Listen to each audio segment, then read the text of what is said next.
10 things you probably didn't know about the 9/11 attacks. Let's start. Number 10. Did you know that one survivor was in both Twin Towers during the attacks? His name was William Rodriguez, and he was a janitor at the World Trade Center. He was in the North Tower when the first plane hit and rushed to help survivors. But later, as he made his way down, he found himself inside the South Tower when it was struck too. Remarkably, he survived both impacts. It's a mind-blowing story of survival and fate. Number 9. Timing played a huge role in the Pentagon's survival. The plane that crashed into the Pentagon, American Airlines Flight 77, struck just moments before the building was to undergo a drill about a potential terrorist attack. Because of this, several key military personnel were away from their offices during the impact, saving lives. Talk about a chilling coincidence.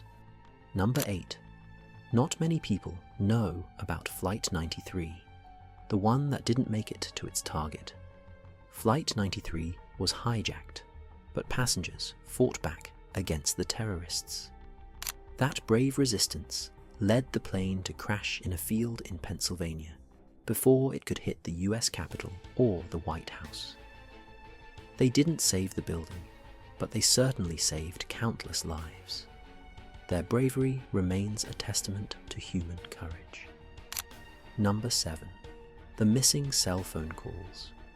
While many people used their phones to call loved ones during the attacks, it's still unclear how the hijackers managed to keep some passengers from making calls.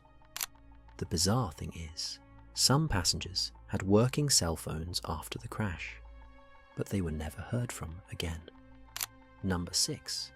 The environmental aftermath of 9/11. While most people think of the human toll, the impact on the environment was severe too. The debris and dust from the World Trade Center collapse had harmful chemicals, including asbestos, which polluted the air for months after the attacks. It wasn't just the city that needed recovery.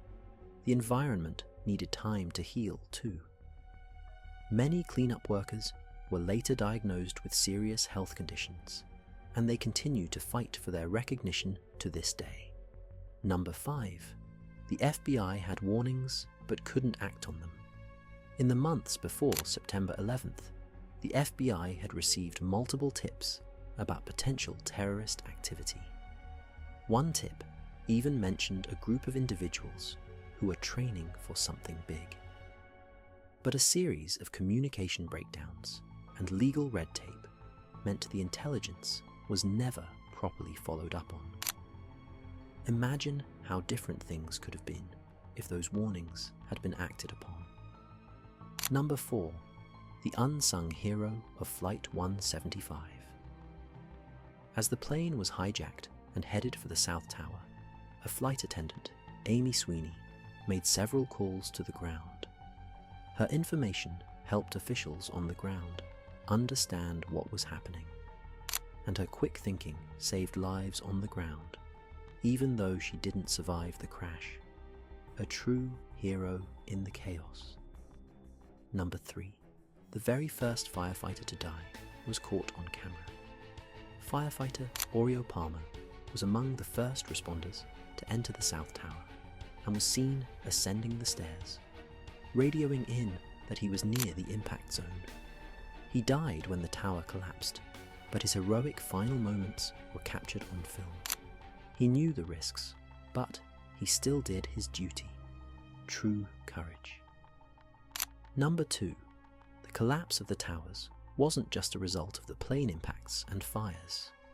A study showed that the jet fuel burned off very quickly, but it was the intense heat and the massive structural damage from the initial impacts that caused the buildings to collapse.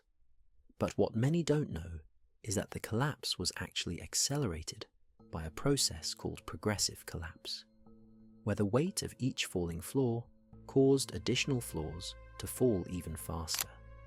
The speed of it all still shocks engineers today. Number 1. The final toll of September 11th is still being calculated. While the immediate casualties were in the thousands, the long-term effects on health, especially for first responders, are still being felt. Many survivors of the attacks, as well as first responders, are still dying from diseases caused by the toxic air they breathed in that day.